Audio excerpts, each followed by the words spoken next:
Bismillahirrahmanirrahim. Assalamualaikum warahmatullahi wabarakatuh. Alhamdulillah hamdan yuafi ni'amahu wa yukafi mazidah. Asyhadu an la ilaha illallah wahdah wa asyhadu anna Muhammadan abduhu wa rasuluh. Sallallahu alaihi wa ala alihi wa ashabihi wa sallama tasliman katsira. Amma ba'd. Saudaraku yang dimuliakan Allah Subhanahu wa taala, kita bersyukur kepada Allah pada malam ini kita bisa melanjutkan kembali pembahasan dari kitab Al-Ushulus Sittah karya Syekhul Islam Muhammad At-Tamimi rahimahullahu taala. Dan kita lanjutkan. Yang lain punya catatan enggak terakhir? Hah?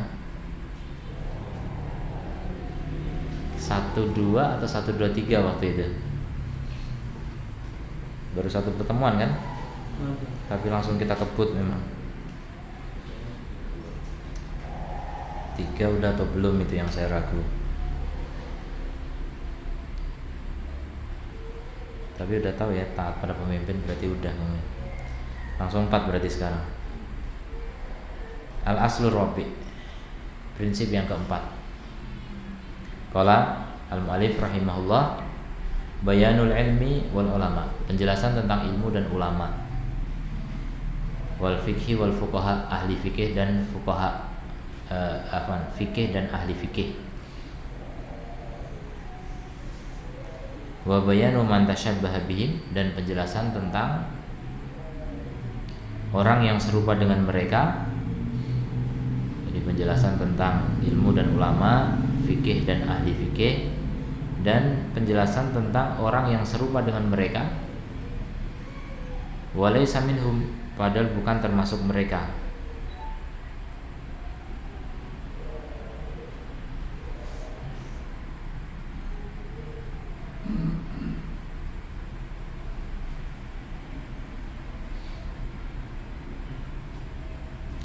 Nah, ini perkara ini sangat jelas dijelaskan oleh Allah dalam Quran ya. Perbedaan ilmu dengan orang yang mirip mereka, sepertinya berilmu atau disebut berilmu padahal nggak berilmu gitu. Jadi beda antara ahli ilmu dengan bukan ahli ilmu. Yaitu diantaranya penjelasan tentang apa tuh hakikat ilmu gitu. Apa yang dimaksud ilmu di dalam Al-Quran. Sejatinya ketika Allah memuji ilmu atau memuji ahli ilmu, maksudnya adalah ilmu apa? Ilmu agama, dan ilmu agama yang bermanfaat. Jadi pujian Allah terhadap ilmu itu ilmu yang bermanfaat. Apa itu ilmu bermanfaat? Ilmu yang menghasilkan iman dan amal soleh. Itu namanya ilmu bermanfaat.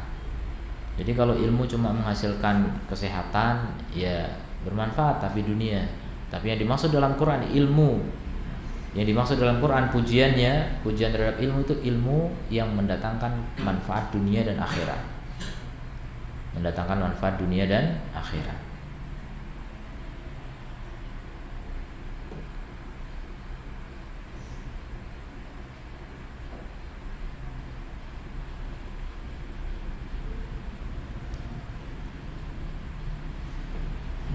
Kemudian saya mengatakan waqad bayyanallahu ta'ala hadzal asl. Allah telah menjelaskan prinsip ini fi awali suratil Baqarah, di awal surat Al-Baqarah, yaitu dari firman Allah Ta'ala Al-Baqarah 40 sampai Al-Baqarah 122.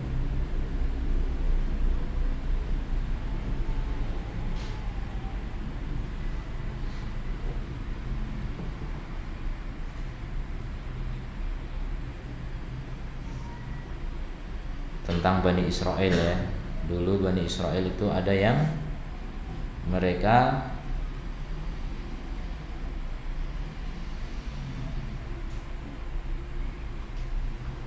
berilmu dan ada yang menyerupai orang yang berilmu.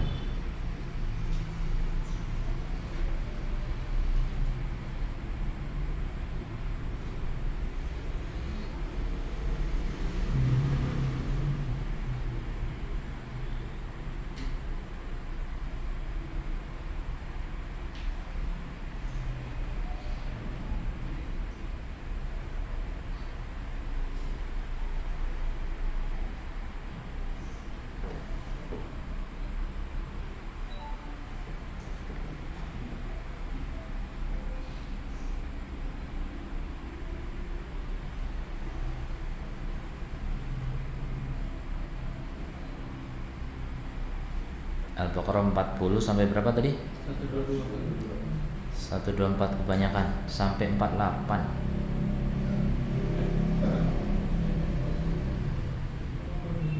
40 sampai 40 sampai 47 aja.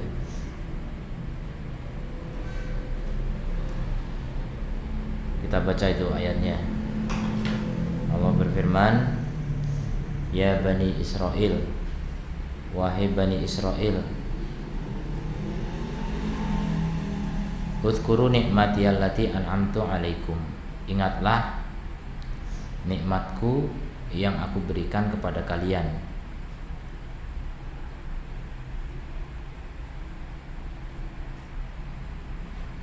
Wa aufu bi'ahdi, dan tunaikanlah janjiku. Ufi bi'ahdikum, dan aku tunaikan janji kalian, perjanjian dengan kalian. Wa iyaya farhabun, dan hendaknya kepadakulah kalian takut. Wa aminu bima anzaltu musaddiqan lima ma'akum, dan berimanlah dengan apa yang aku turunkan, yang membenarkan apa yang bersama kalian.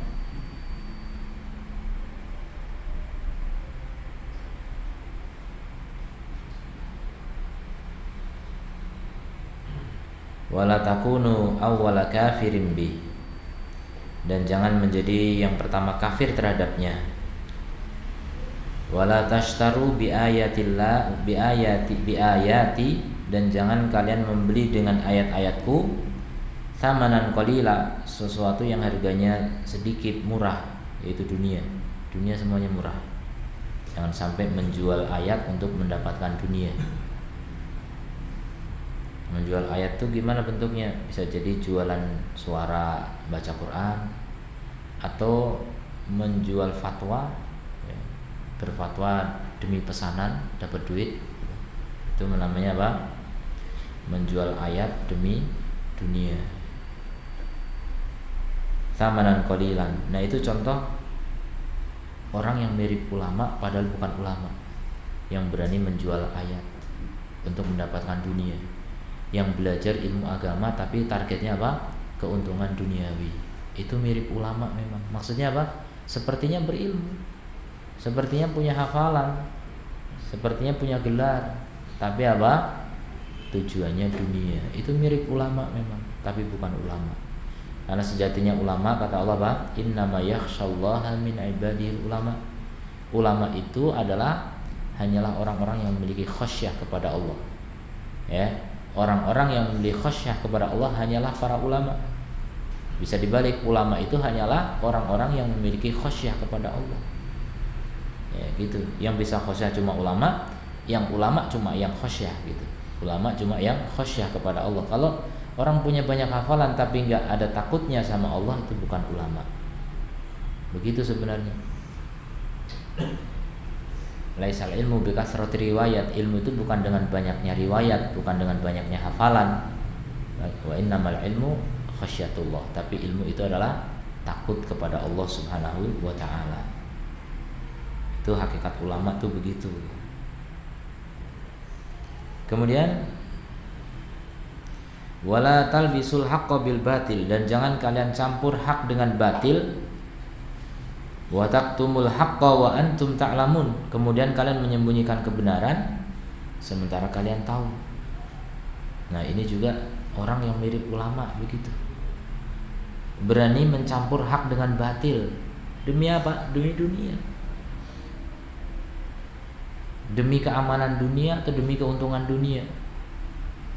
Berani mencampur hak dengan batil. Karena enggak takut sama Allah itu tadi.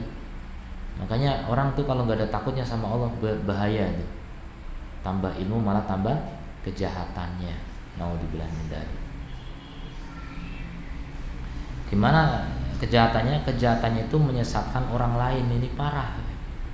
Kalau orang bodoh kan kejahatannya cuma sifatnya duniawi.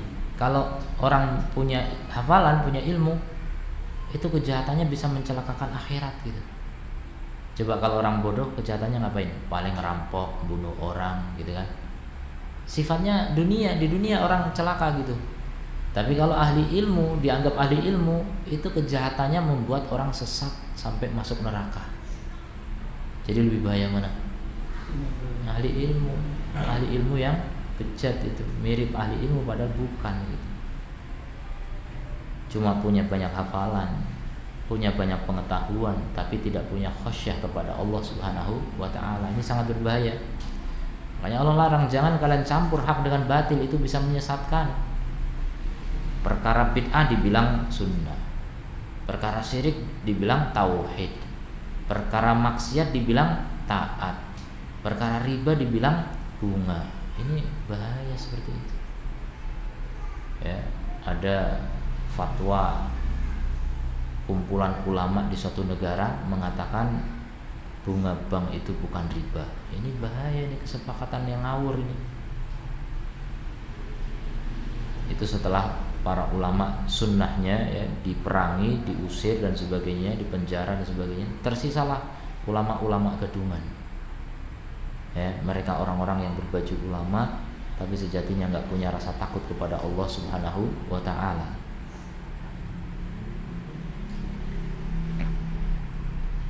Kemudian wa taktumul haqqa wa antum ta'lamun. Jadi kalian menyembunyikan kebenaran sementara kalian tahu. Ini juga bahayanya orang yang seperti ulama, mirip ulama, tahu kebenaran tapi disembunyikan. Biar apa? Biar aman.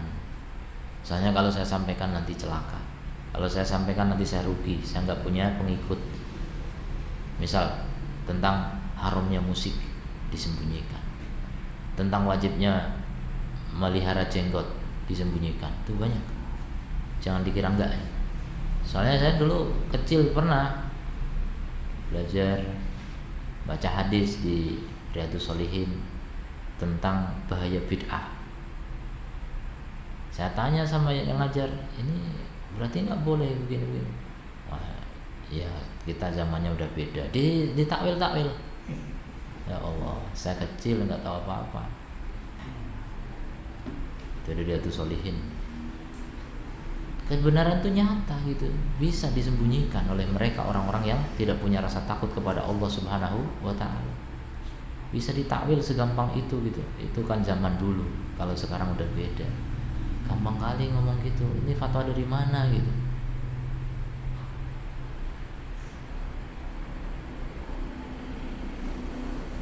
Jadi contoh itu ya, contoh orang-orang tuh paling banyak tuh menyembunyikan masalah bid'ah, menyembunyikan tentang masalah hukum musik, masalah riba, ini banyak disembunyikan.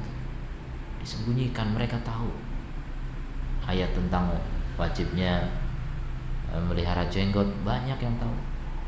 Tentang wajibnya pakaian di atas mata kaki bagi laki-laki, banyak yang tahu itu. Tapi mereka sembunyikan. Naudzubillah min dzalik. Wa antum ta'lamun, padahal kalian tahu. Wa aqimus sholata, dan tegakkanlah salat. Wa atuz zakata, tunaikan zakat. Warka'u ma'ar raki'in, dan rukuklah bersama orang rukuk. Ini kata Syekh bin Baz dan ulama yang lain juga mengatakan bahwa inilah dalil wajibnya salat berjamaah. Allah terangkan dalam Quran, rukuklah bersama siapa? Orang rukuk, berarti apa? Berjamaah. Gitu. Walaupun tetap saja khilaf ya ulama, ada juga yang mengatakan sunnah atau fardu kifayah. Tapi setidaknya pendapat yang mengatakan wajib itu sangat kuat. Seandainya ada orang berpendapat tidak wajib, ya silahkan, tidak masalah kalau masalah ini ya khilafiyah. Cuma secara umum ya, kalau memang itu orang itu soleh, walaupun berpendapat sholat berjamaah itu sunnah, tetap saja dia semangat untuk berjamaah. Kenapa? Keutamaannya coba lihat. Sekali sholat berjamaah sama dengan 27 atau 25 kali sholat sendirian. Mau gak sholat sendirian 25 kali? Pasti gak mau.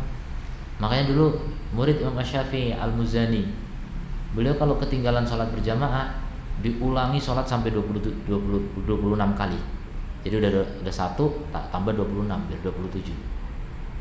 Karena ketinggalan gitu, rugi gitu kan. Ya udah saya ulangi. Menghukum diri.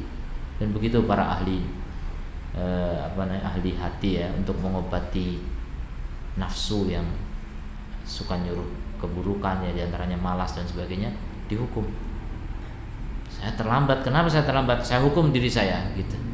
Udah ulangi sholat sampai 27 kali.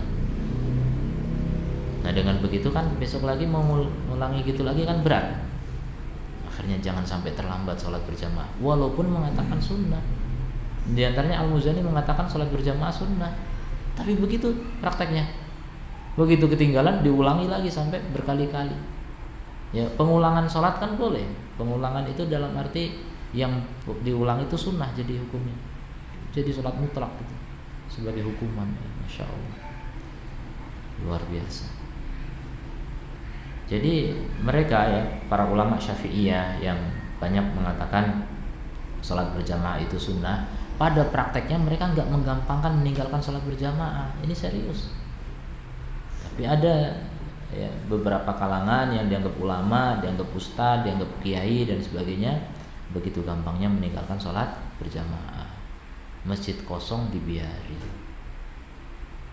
Ya. Dan itu banyak itu di kampung-kampung. Dan rata-rata mereka mempelajari kitab-kitab Syafi'iyah, nggak sholat berjamaah.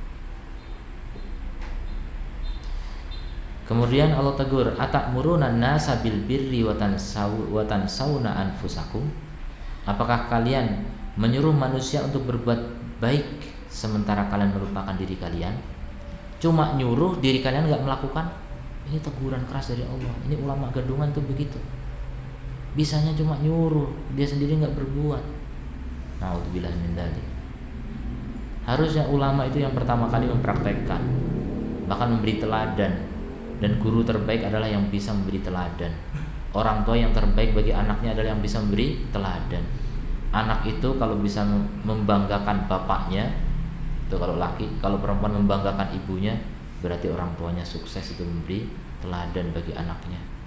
Begitu.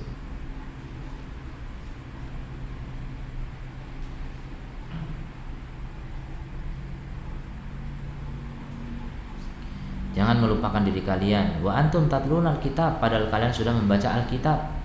Afala ta'qilun, apakah kalian enggak berakal? Itu teguran keras dari Allah. Wong ulama kok enggak berakal gitu. Wong baca kitab kok enggak berakal? Ya berakal jelas. Cuma mereka enggak pakai akal gitu. Berakal sih berakal, cuma enggak menggunakan akalnya. Ketika apa? Berani meninggalkan amal sementara nyuruh-nyuruh orang lain untuk beramal. Kemudian wasta'inu bisabri wassalah, dan minta tolonglah dengan sabar dan salat. Wa innaha lakabiratun illa 'alal khashi'in, dan sesungguhnya dia itu benar-benar berat kecuali atas orang-orang yang khusyuk. Jadi orang kalau salatnya enggak khusyuk itu enggak bisa memanfaatkan salat sebagai penolong. Sabar juga enggak bisa.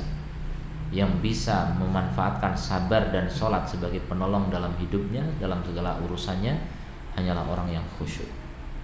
Ya, hanya orang yang khusyuk. Dan khusyuk itu cabang dari khasyah. Dan khasyah itu gara-gara ma'rifatullah, kenal Allah Subhanahu wa taala. Alladzina yadunnuna annahum mulaqu rabbihim. Siapa orang khusyuk itu? Yaitu orang-orang yang menyangka. Nah, menyangka di sini maknanya yakin. Orang-orang yang yakin bahwasanya mereka akan berjumpa dengan Rabb mereka. Jadi kalau kita yakin akan bertemu Allah, kita akan mempertanggungjawabkan setiap ucapan dan perbuatan kita, bahkan hati kita. Maka kita akan berbuat dengan baik. Kita takut dari perbuatan yang buruk. Itulah orang yang yakin, itulah iman. Makanya iman itulah yang menghasilkan amal soleh. Kalau orang nggak punya iman atau lemah iman, pasti amalnya tidak soleh, tidak baik. Bisa menampakkan amal soleh tapi penampilan batinnya kosong dari keimanan, akhirnya pencitraan. Itulah yang terjadi. Orang kalau imannya lemah itu pencitraan amalnya, hanya kepengen kelihatan orang. Na'udzubillah min dzalik. Wa naum ilaihi raji'un, dan mereka yakin bahwasanya mereka kepadanya akan kembali. Semua akan kembali dihisab oleh Allah Subhanahu wa taala. Ya Bani Israel, wahai Bani Israel, udhkuru ni'mati allati an'amtu 'alaikum. Ingatlah nikmatku yang aku berikan kepada kalian. Wa anni faddaltukum 'alal alamin, dan sungguhnya aku telah melebihkan kalian atas semesta alam. Ya, jadi itulah nikmat Allah yang besar sampai dijadikan paling utama atas semesta alam. Berarti Bani Israel lebih bagus daripada umat Muhammad gak? Ya, semesta alam tuh, ya enggak? Bani Israel lebih bagus daripada umat Nabi Muhammad? Iya atau enggak? Enggak. Iya. Enggak. Enggak, terus ini ayat ini gimana? Iya betul, waktu itu betul. Waktu itu ahsanta. Jadi waktu itu belum ada umat Nabi Muhammad kan? Belum ada. Maka Bani Israel umat terbaik memang. Begitu muncul umat Nabi Muhammad, maka umat terbaik umatnya Nabi Muhammad sallallahu alaihi wasallam.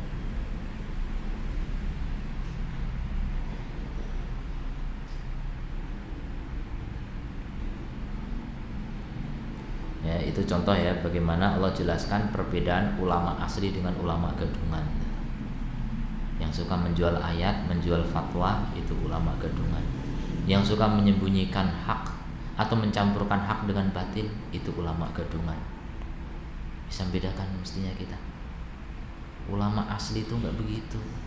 Ulama asli itu khosyah, takut kepada Allah Ta'ala. Tidak gampang berfatwa tanpa ilmu, tidak gampang melintir dalil ayat Quran dan hadis. Nah, mereka betul-betul belajar, beramal karena takut kepada Allah Subhanahu wa Ta'ala. Mereka menjalani kehidupan karena untuk akhirat, bukan untuk dunia. Itulah ulama asli. Yang lain ulama gadungan. Kemudian wa yazidu wuduhan, kata saya, dan menambah lagi kejelasan masarrahat bihi sunnah, apa yang terang-terangan dengannya as-sunnah. Jadi dijelaskan di dalam as-sunnah fi hadzal kalamil katsir, di dalam perkataan yang banyak ini, al-bayyin yang jelas, al-wadih gamblang, lil ami al-balid, bagi orang awam yang bodoh itu pun jelas. Tapi kemudian apa? Tsumma sara hada aghrabal asya, tapi kemudian ini menjadi perkara yang paling asing. Perkara yang jelas itu tadi sekarang udah menjadi apa? Perkara yang paling asing, orang enggak tahu lagi siapa ulama, siapa bukan ulama. Wa saral ilmu wal fiqh wal bid'ah wad dalalat, sampai berubah jungkir balik. Ilmu dan fikih dianggap sebagai bid'ah dan kesesatan. Sekarang as-sunnah itu banyak yang udah dibilang bid'ah. Ya, ajaran dari Nabi dibilang sesat itu hari ini banyak. Yang jelas-jelas bukan dari Nabi, enggak ada sumber sama sekali, dibilang benar. Nyata enggak itu? Nyata. Berubah. Nah, itulah keadaan kita sekarang. Ilmu itu jelas sebenarnya, tapi sekarang menjadi buram. Banyak orang enggak tahu ilmu itu yang mana. Jadi apalagi orang awam ya, menganggap setiap orang yang bisa ceramah itu ulama, ya kan? Apalagi ceramahnya wah memukau gitu, orator, lucu, ulama itu. Tidak cuma dapat ilmu, dapat juga hiburan, dapat penyegaran, refreshing gitu ya. Tapi dapat juga ilmunya katanya, masya Allah. Jadi dikira setiap yang bisa ceramah itu ulama, enggak. Justru kebalik. Ya, banyak ulama yang enggak bisa ceramah rata-rata. Sebagai contoh Syekh Albani. Syekh Albani itu enggak pernah muhadharah, khutbah pun enggak pernah. Tapi ilmunya, siapa yang enggak tahu Syekh Albani? Luar biasa ilmunya. Enggak bisa ceramah memang. Nggak ada muhadharah Syekh Albani, nggak ada. Paling-paling tanya jawab aja gitu ya, yang tersebar tentang ceramah beliau itu tanya jawab. Jadi kalau ceramah khutbah ya bisa, memang nggak bisa gimana, padahal ilmunya banyak. Cuma dari segi menyampaikan sesuatu yang bikin orang paham itu nggak semua orang bisa gitu. Itu kemampuan yang berbeda tuh. Ada kemampuan ulama dia mendalami ilmu, tekun di perpustakaan atau mengambil ilmu dari para ulama sebelumnya, tapi dia nggak bisa menyampaikan ke muridnya. Ada tipe seperti itu, tidak sedikit yang begitu. Tapi bisa bikin karya tulis, sementara jelasin ke orang nggak bisa langsung gitu, nggak bisa. Tapi kalau tulisan jelas. Nah itu ada kemampuan yang beda. Dan ulama banyak yang begitu. Banyak ulama itu yang nggak pinter ceramah. Tapi sebaliknya penceramah itu kebanyakan dangkal ilmunya. Itulah pepatah kita kan, tong kosong nyaring bunyinya. Dan itu betul. Orang itu kalau kosong ilmu malah nyaring bunyinya gitu, lantang, bisa teriak, bisa macam-macam omongan gitu, macam-macam bisa keluar. Walaupun nggak berbobot. Gitu. Tapi kalau ulama dalam gitu, tongnya isi penuh, malah sedikit ngomongnya. Kalau nggak ditanya nggak keluar omongan, insya Allah. Padahal itu berbobot ilmu semua. Begitu ulama.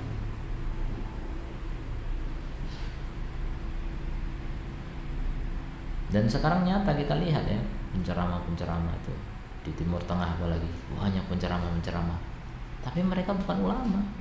Jadi siapa yang tahu? Ya para ulama yang lain ngerti itu cuma penceramah, itu khutbah. Bahkan dari dulu ya Ibnu Mas'ud pernah bilang kepada murid-muridnya, kalian sekarang berada di zaman kathirul khutbah qalilul ulama. Banyak penceramah tapi sedikit ulama. Tapi kami dulu hidup di zaman sedikit penceramah, banyak ulama.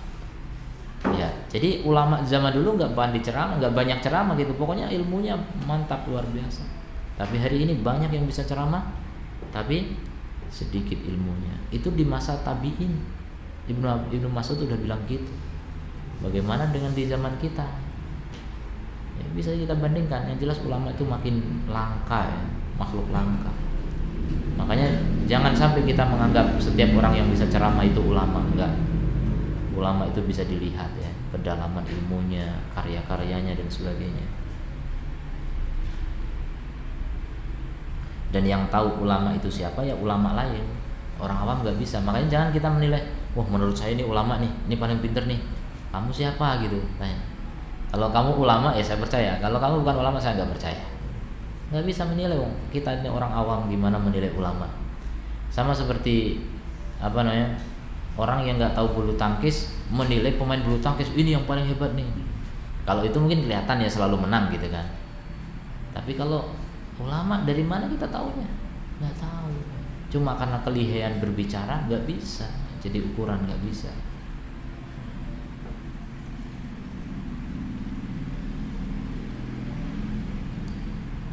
Jadi akhirnya berubah ya. Ilmu menjadi bid'ah, bid'ah menjadi sunnah. Ini nyata hari ini. Wa khiyaru ma indahum labsul haq bil batil. Yang paling baik di kalangan mereka adalah mencampur hak dengan batil. Sunnah sama bid'ah campur dah. Itu udah paling baik di antara mereka. Wa saral ilmu alladhi faradahu Allah taala 'alal khalq. Dan jadilah ilmu yang Allah fardukan kepada makhluknya, wa madahahu, dan Allah puji, la tafawwahu bihi illa zindiq au majnun.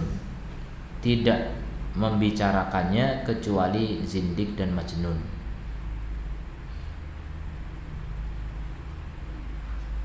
Ini tuduhannya maksudnya. Jadi seakan-akan sekarang yang berbicara ilmu yang Allah fardukan, yang Allah puji itu hanya orang gila dan zindik. Memang dituduh begitu. Nabi yang membawa ilmu paling hak ya, dituduh gila. Maka yang membawa ilmunya Nabi ya siap-siap juga dituduh gila. Iya kan? Begitu ulama beristimbat ya.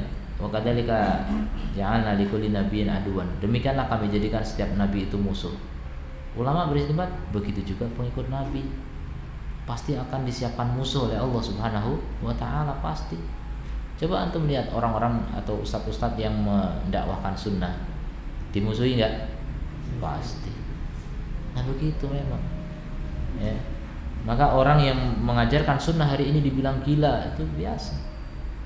Dibilang zindik, biasa. Nah, itulah tuduhan. Wa sara man angkarahu wa adahu, dan jadilah orang yang mengingkarinya atau memusuhinya. Wa sannafa fi tahdzir minhu, dan menulis tulisan memperingatkan darinya. Wa nahyi anhu, dan melarangnya. Wal faqih al alim, disebut faqih dan alim, ahli fikih, ahli ilmu. Itu yang mengingkari siapa? Ulama yang mengikuti ilmu yang Allah wajibkan. Yang mengingkarinya disebut alim, padahal itulah munafik, itulah zindik. Jadi standar sudah berubah ya, sudah kebalik.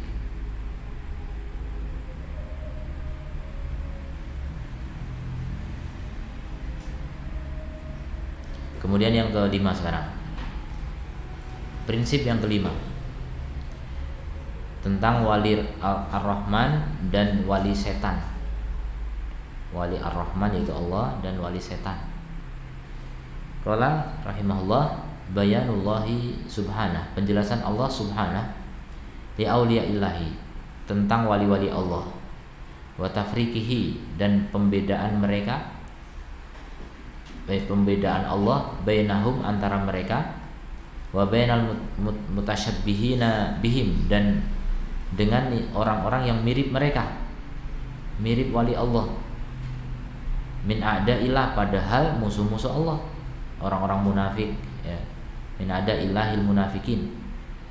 Jadi penjelasan Allah terhadap wali-wali Allah dan pembedaan Allah antara mereka dengan orang-orang yang mirip dengan mereka dari kalangan musuh-musuh Allah, orang-orang munafik, orang-orang fajir.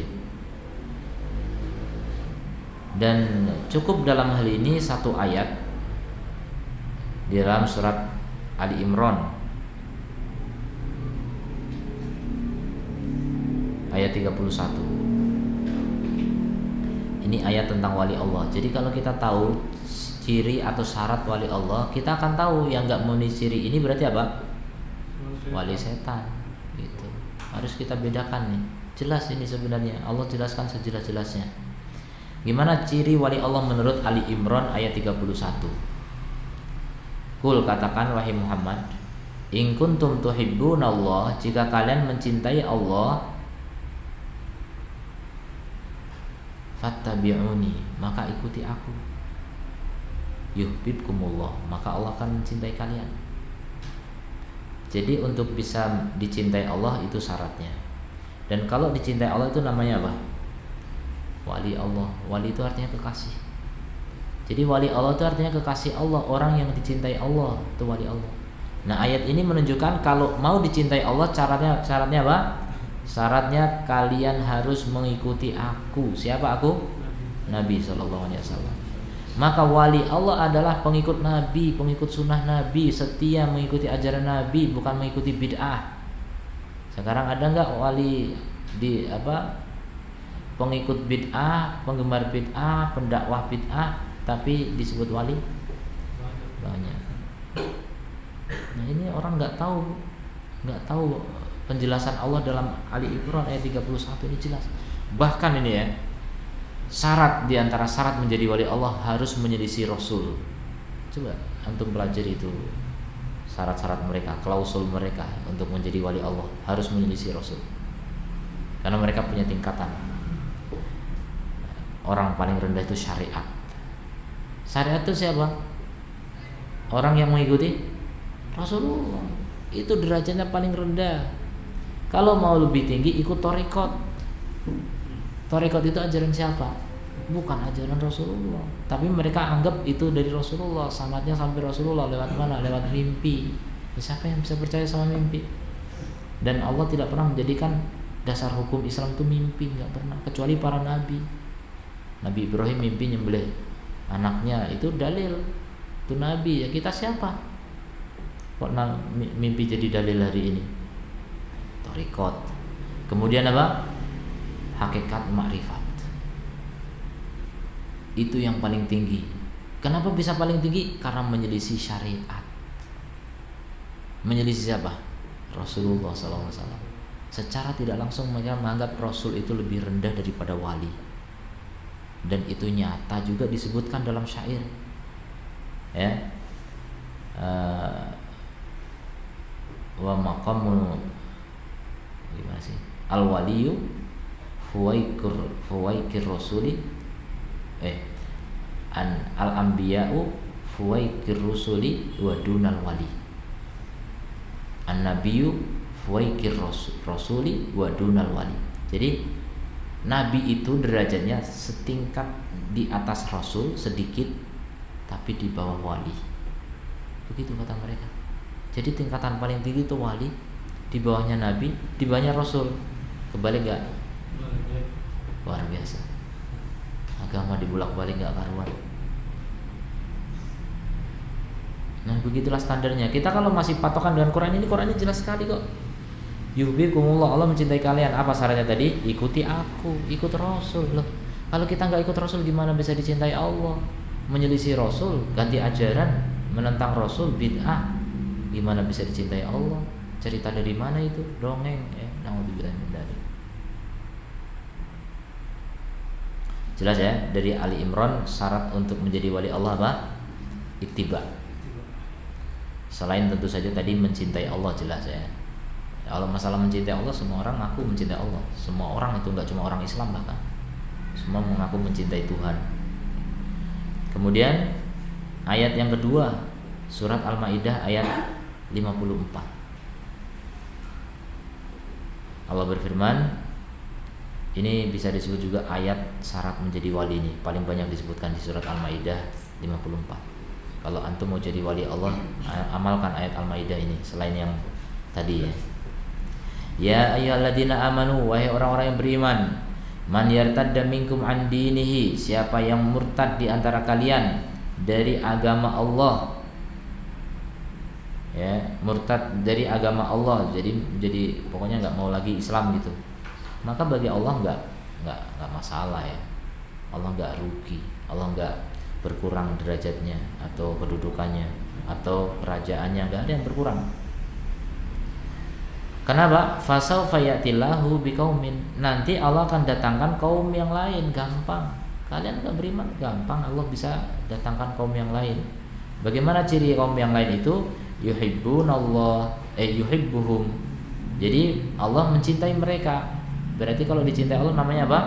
Wali. Nah itu. Allah akan datangkan kaum yang menjadi wali Allah.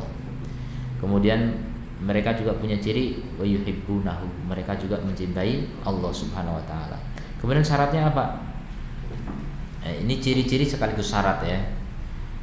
Mereka itu adillatin 'alal mu'minin. Mereka itu rendah hati kepada orang-orang beriman. Ciri wali Allah adalah sayang kepada orang beriman. Kalau sekarang ada orang yang suka nyakiti orang beriman, kemudian ngaku wali Allah, ketahuilah itu wali gaduman, wali palsu, bukan wali Allah, itu wali setan. Ada orang bangun masjid dilarang, ini hati-hati, bisa jadi bukan wali Allah. Memang bukan wali Allah kalau jelas orang bangun masjid kok dilarang, gimana? Yang suka bakar masjid, melarang pembangunan masjid dan pesantren, itu orang kafir biasanya deh. Di Indonesia Timur sana sering itu orang-orang kafir. Tapi gimana orang Islam kok begitu juga? Kemudian merasa sebagai wali Allah misalnya. Naudzubillah min dzalik. Kemudian apa? Ciri yang kedua, aizzatin 'alal kafirin. Mereka tegas dan keras kepada orang kafir. Ada orang yang mengklaim wali dan sebagainya, begitu mesranya dengan orang kafir, begitu kerasnya kepada orang Islam. Luar biasa. Ada orang kafir mau perayaan hari raya mereka, dijaga itu tempat-tempat ibadah mereka. Masya Allah. Orang Islam mau pengajian dilarang, nggak boleh ngaji. Ini gimana? Ini orang Islam atau orang apa gitu? Jadi kalau wali Allah itu tegas kepada orang kafir, bukan tegas kepada orang Islam. Kepada orang Islam itu lembut, adillah, ya, rendah hati. Ciri yang ketiga, yujahiduna fi sabilillah, buru-buru mau jihad di jalan Allah, malah jihadnya di jalan setan. Naudzubillah min dzalik. Jihadnya di jalan nafsu. Semangat kalau ada yang bayar gitu, maju tak gentar membela yang bayar. Itu jihad apa itu? Jihad nafsu. Jihad mengikuti nafsu, bukan melawan nafsu. bukan di jalan Allah tapi di jalan nafsu. Naudzubillah min dzalik. Ciri yang keempat, wala yakhafuna laumata laim, enggak takut celaan orang yang mencela. Selama di atas al-haq, hidup itu bukan mengikuti kata orang. Mau dicela mau bagaimana, Nabi juga enggak selamat dari celaan orang sampai sekarang, sampai kiamat, padahal Nabi udah meninggal. Kalau kita sekarang dicela wajar, kita masih hidup. Nanti kalau kita udah meninggal udah selesai itu. Nah, Nabi sudah meninggal dari dulu masih dicela. Nah, itulah wali Allah, enggak takut dengan celaan orang yang mencela. Siap mengikuti kebenaran walaupun dijauhi manusia. Itu ciri wali Allah.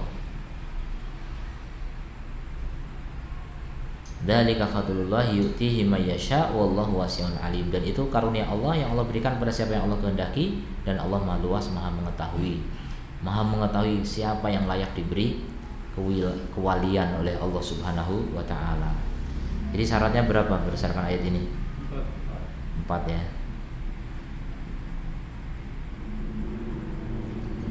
Dengan yang ayat tadi 1 menjadi 5. Nah, kemudian digabung lagi. Ayat yang ketiga surat Yunus ayat 62 63. Ini 3 ayat wali lah. Antum mau jadi wali, amalkan itu 3 ayat itu. Kalau ini dihitung 2, 62, 63 ya 4 ayat. Ala inna awliya Allahi la khaufun alaihim wa lahum yahzanun. Ketahuilah sungguhnya wali-wali Allah itu tidak ada rasa takut pada mereka, wa lahum yahzanun, dan mereka juga enggak sedih. Itu ciri-cirinya, enggak takut, enggak sedih. Syaratnya apa? Syaratnya alladzina amanu wa kanu yattaqun, yaitu orang-orang yang beriman dan bertakwa. Jadi wali Allah itu orang yang beriman dan bertakwa. Kalau ahli maksiat nggak bakal jadi wali Allah. Kalau imannya lemah nggak jadi wali Allah. Harus beriman dan kuat imannya, makanya bertakwa, berakhlak. Ya, orang yang paling sempurna imannya, paling bagus akhlaknya. Berarti total syaratnya ada berapa? 7 ya? 7? Tadi 5 ya? Ya betul. 7 syarat untuk menjadi wali Allah. Siap jadi wali Allah? Harus siap dulu, nanti insya Allah kita minta tolong sama Allah ya. Karena kalau nggak ditolong Allah nggak bisa. Ittiba, lembut kepada orang mukmin, keras pada orang kafir, jihad di jalan Allah, tidak takut celaan orang yang mencela, beriman, bertakwa. Wali Allah, insya Allah. Itu wali asli itu. Kalau yang mirip-mirip atau ngaku-ngaku tapi ternyata nggak ada syarat itu, berarti wali palsu, wali gadungan, wali KW ya. KW 1 sampai 10.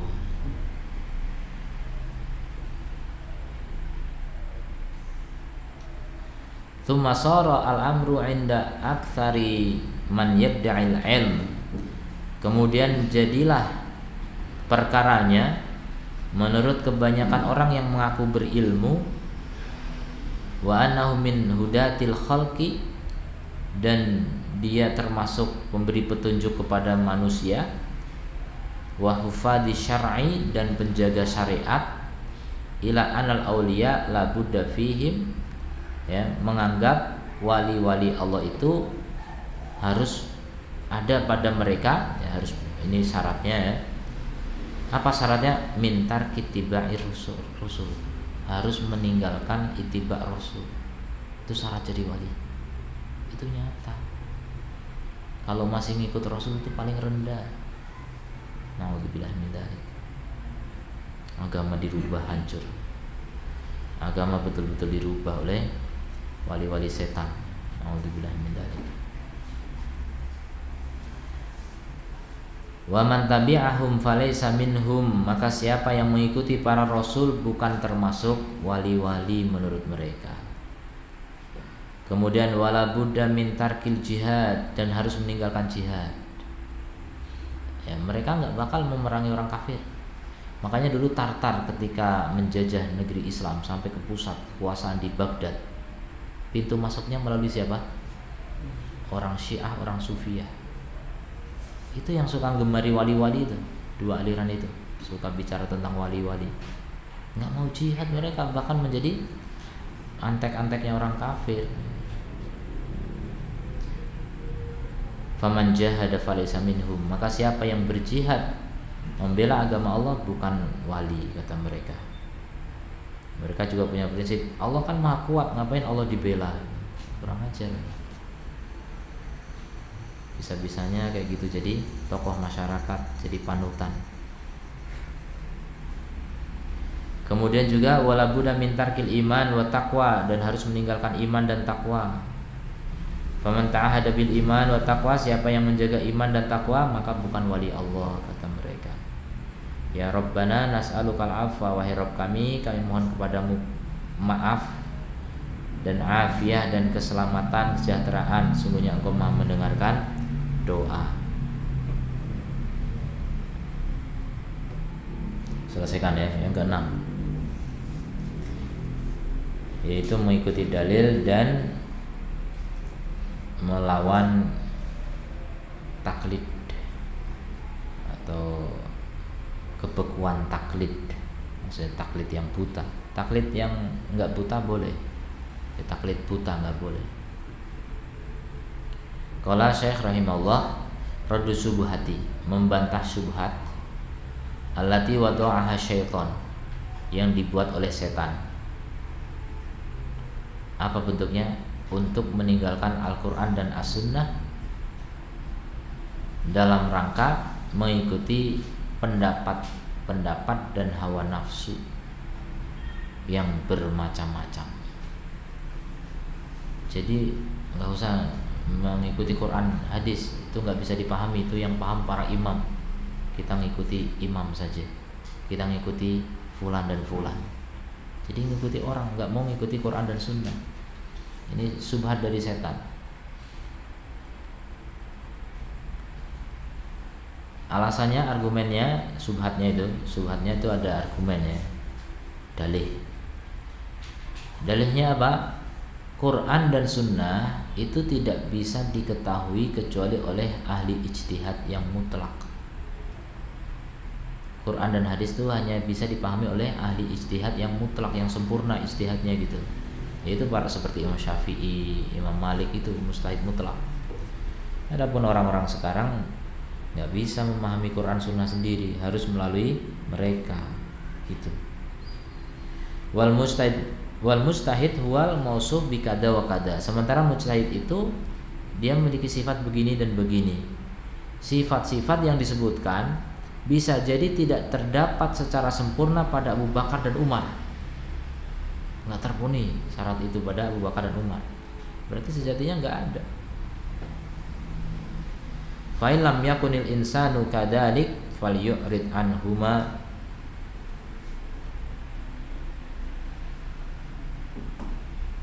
Kalau seorang nggak seperti itu maka harus berpaling darinya. Harus, kalau nggak memenuhi syarat itu maka harus berpaling dari Quran dan Sunnah. Nggak boleh memahami Quran dan Sunnah sendirian. Fardhon hatman, dan itu harus, la syakka wala iskala fihi, enggak ada keraguan dan kemuskilan padanya. Wa man talabal huda minhuma fahuwa imma zindiq. Jadi orang yang mencari petunjuk dari Quran dan Sunnah, dia bisa jadi orang zindik kata mereka, atau orang gila, karena memang sulitnya dipahami. Itu kata mereka begitu. Ini jadi dakwah untuk menjauhkan manusia dari Quran dan Sunnah.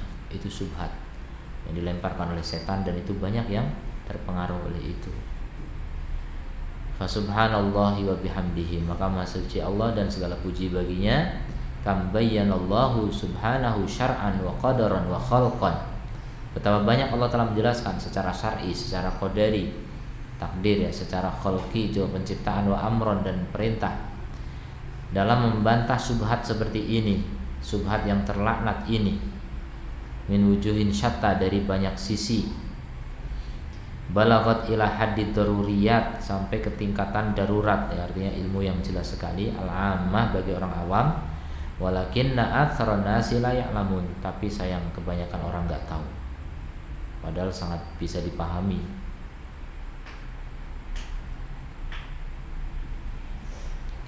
Laqad haqqal qawlu ala aktsarihim fahum la yu'minun. Sudah hak perkataan Allah atas kebanyakan mereka tidak beriman. Jadi memang begitu. Kebanyakan orang memang nggak bisa beriman. Sudah Allah tetapkan itu. Jadi kebanyakan orang nggak tahu. Inna ja'alna fi anaqihim aglalan. Sungguhnya kami telah jadikan pada leher-leher mereka belenggu-belenggu. Fahiya ilal atqani fahum muqmahun. Dan dia sampai ke dagu dan mereka tertunduk, terkekang. Wa ja'alna min baini aydihim saddan. Kami jadikan di depan mereka penutup. Wa min khalfihim saddan. Dan dari belakang mereka penutup. Fa aghshaynahum fahum la yubsirun. Maka kami tutupi mereka sehingga mereka tidak bisa melihat. Jadi nggak bisa melihat kebenaran. Wa sawa'un 'alaihim andartahum. Dan sama atas mereka, apakah kamu beri mereka peringatan, am lam tundirhum, atau tidak kamu beri peringatan, la yu'minun, tetap saja tidak beriman.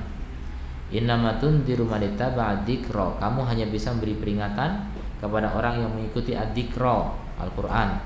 Wa khasyar rahman, dan takut kepada Ar-Rahman, bil ghaib, walaupun gaib. Fabasyirhu bimaghfirati wa ajrin karim. Maka berilah kabar gembira kepadanya dengan ampunan dan pahala yang mulia. Nah, itu orang yang bisa mengikuti kebenaran.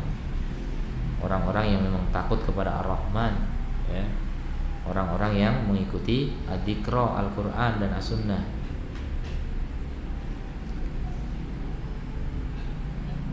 Nah, jadi Allah sudah jelaskan, ya, orang-orang yang mengikuti Al-Quran dan As-Sunnah itu sedikit. Kebanyakan orang itu enggak beriman. Kebanyakan orang itu enggak tahu. Kebanyakan orang itu berpaling dari Al-Quran dan As-Sunnah. Itu syubhat, ya, mengikuti syubhat. Wa akhiruhu walhamdulillahi rabbil alamin. Wa sallallahu ala nabiyyina Muhammadin wa ala alihi wa sahbihi wa sallama tasliman katsiran ila yaumiddin. Selesai, ya. Selesai pernyataan dari Syekhul Islam Muhammad At-Tamimi rahimahullah dalam Sitatul Usul atau Usul Sittah. Mungkin ada pertanyaan? Ya. Ya. Tentang orang awam. Orang awam kan sebanyak kita mengikuti. Ya. Karena mungkin yang untuk yang bisa melakukan istilah itu kan orang Ya. Ya. Sejauh mana kita dibolehkan dan sejauh mana kita tidak dibolehkan tentang masalah taklid kepada pendapat. Iya, iya, betul. Pertanyaan bagus. Taklid itu tidak haram, ya. Bahkan wajib bagi orang yang tidak bisa berijtihad. Wajib taklid. Apa dalilnya? Dalilnya fas'alu ahla dzikri in kuntum la ta'lamun. Tanyakan kepada ahli ilmu jika kalian tidak tahu. Hukum ini apa? Haram. Ya sudah, kita percaya itu haram. Hukum ini apa? Halal, halal. Wajib, wajib. Nggak harus tahu dalilnya.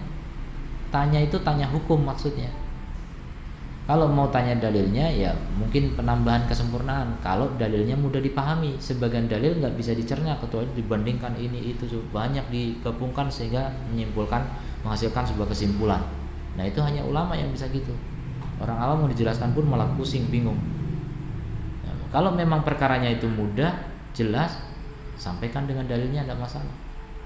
Ya, itu yang mudah-mudah. Kita bisa tanyakan dalilnya, bisa, dan dijelaskan oleh ulama tentang dalilnya juga bisa. Nah, itu taklid yang ditambah dengan dalil itu naik pangkatnya menjadi ittiba. Jadi mengikuti Al-Quran dan As-Sunnah. Tapi sekali lagi bukan dengan pemahaman sendiri, harus mengikuti ahlinya, memang ulama. Nah, itu tetap masih sebenarnya kategorinya tetap taklid. Karena selain muqallid, selain ahli taklid itu mujtahid. Jadi selama kita belum bisa ijtihad, semua ilmu kita itu taklid. Saya pun menjelaskan begini ya cuma mengikuti guru saya, mengikuti kitab yang saya baca juga, masih taklid juga gitu. Selama kita belum bisa istinbat sendiri. Jadi kalau batasannya sejauh mana kita boleh taklid atau enggak, yang enggak boleh taklid itu cuma ahli ijtihad. Dalam kondisi dia bisa berijtihad. Tapi kalau kondisinya kepepet pun masih boleh taklid. sampai setingkat ulama al-ijtihad, misalnya sekarang Syekh Utsaimin gitu. Beliau kadang bilang saya dalam hal ini taklid kepada Syekh Fulan. Taklid. Jadi enggak semua ilmunya semuanya ijtihad, enggak. Kalau belum sempat meneliti ya taklid juga gitu.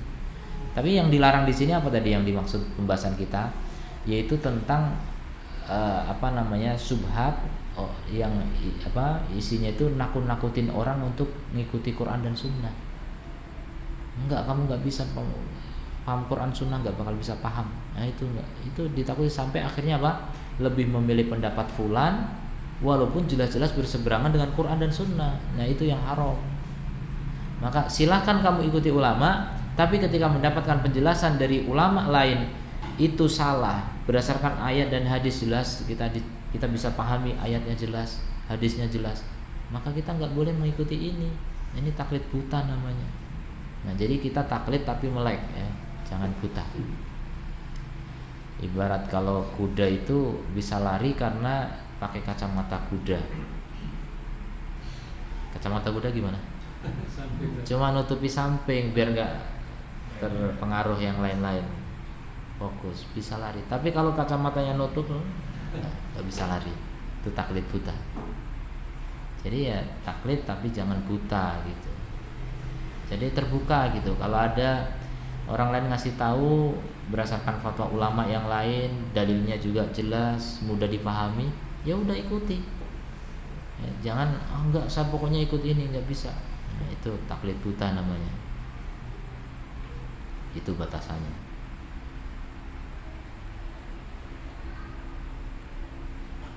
Ada lagi?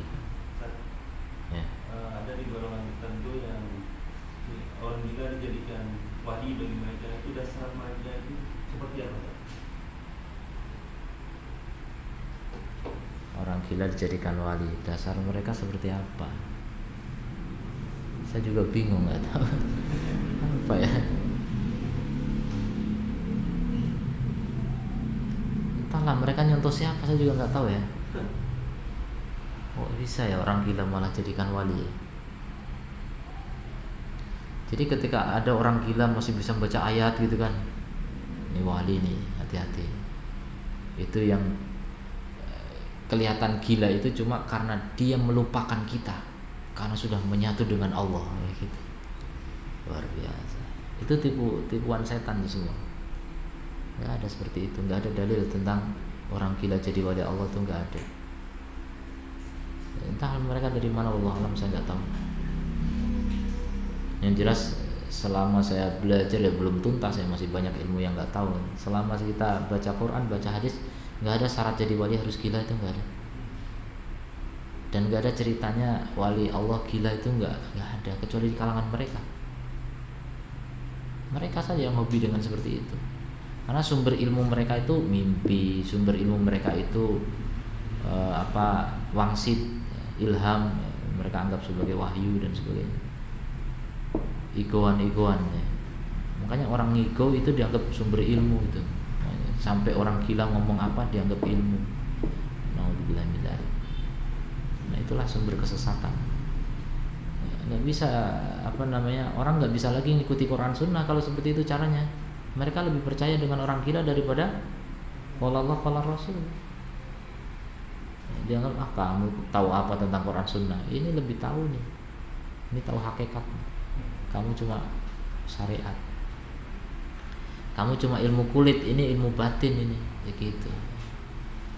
Susahnya menjelaskan kepada orang-orang yang sudah terlanjur kena virus atau subhat seperti itu. Berat memang.